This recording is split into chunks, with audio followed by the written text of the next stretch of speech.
back and give a more detailed description? Yeah, well, 2409 is just a city accounting term for the Affordable Housing Fund itself. We put it there to be sure we've captured all those dollars, and that fund is managed by the Housing and Community Development Department.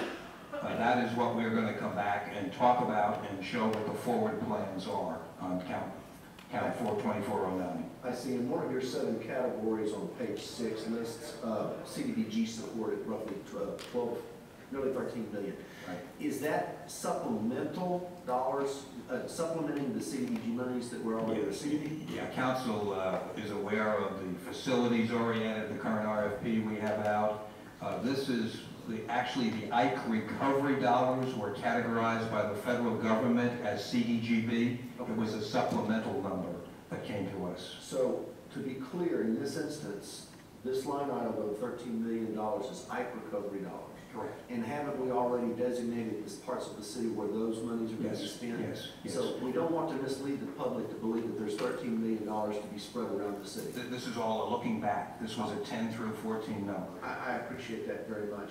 And I understand as you're moving forward on your annexations Councilmember, there are $13 million still available. That's right. That bottom number of the 70 million. Yes. Yes, I was looking up here on that 13 million on the CDBG support. It just happens to be the same number. I just wanted, for the public, I wanted to make sure that. But it's not the same amount. I mean, it's not the same dollars. Right. It just happens to be roughly the same number. Correct. Okay. As you know, there's been a public discussion and is in the discussion in the Sharpstown TIRZ about a potential de-annexation of an area in a swap, and I believe that the board of the Sharpstown TIRZ has requested that to be considered. Correct. I think that's moving forward. Do you have an estimated time period in which the TIRZ board will be having some sort of public discussion about that, whether it's a meeting or a presentation? Prior to us coming forward with the annexation plan, we intend to again reach out to your office and determine the best way to engage the community. If that's a meeting through the super neighborhood or civic association, we are available to participate in that meeting along with the TIRZ. I think the TIRZ board itself ought to take the initiative and have those public conversations. And we had some conversations And we are supportive of those. We've had informal conversations, as you know. We're supportive of that. Thank you. I appreciate that. Now, finally, let me just say, there is a lot of misinformation about tax income reinvestment zones. There's no doubt about that.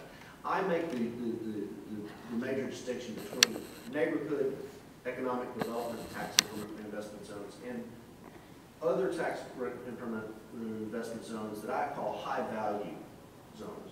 And they typically have been in the Galleria area, downtown, midtown, so on and so forth. And they're high value in and of the fact the infrastructure that's already there, the buildings and the value that are there, their increment is so much larger. I think a number of folks have ongoing concerns about the total amounts of monies available that those TIRZs generate, and have an ongoing and legitimate question about how might we look, either through state legislation or whatever, at sharing some of those values across the city, whether it's parks development or whether it's some other form of development across the city. Could you speak to that as to where we might be heading on those issues? I think if the council would like further consideration of state legislation when it comes up, because as we have said, there are a number of state rules that we must abide by in terms of spending within boundaries. We're open to future conversations of that. Several of the TIRZs, and let me just use your Galleria example, are spending a fair amount of money in Memorial Park, which we would describe as a public amenity for the entire city. But I'm perfectly prepared to sit down with you and talk about, in the next upcoming legislative session, what might be concepts to bring forward. Okay, Councilmember, that's also why we are looking at basically a 10-year sunset going forward. And now it is quite possible for council to continue to roll those TIRZs forward, but to have to force a review. Is there anyone else in the queue? Yes, there are other councilors. If you could put your back in the Yes, sir. Councilmember Martin. I'll relinquish some of my Thank you. Just follow up on that.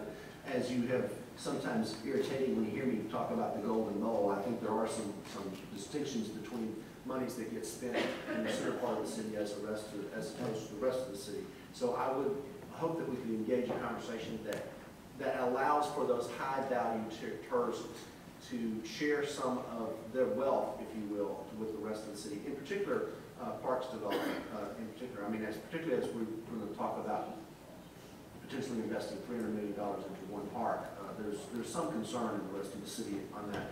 That being said, without the presence of a tax increment reinvestment fund in the Sharpstown area, that part of the city would not have received up to and we're nearing the near $60 million worth of infrastructure investment that the city would have not been able to accomplish quickly, or at least through the CIP process. And you know about Bel Air Boulevard. No, we just finished we're finishing Bel Air Boulevard. We're about to do a $19 million project on Convent and several, and of course our parks related work that we've transferred $3 million into parks improvements in the area. So I want to thank you for that.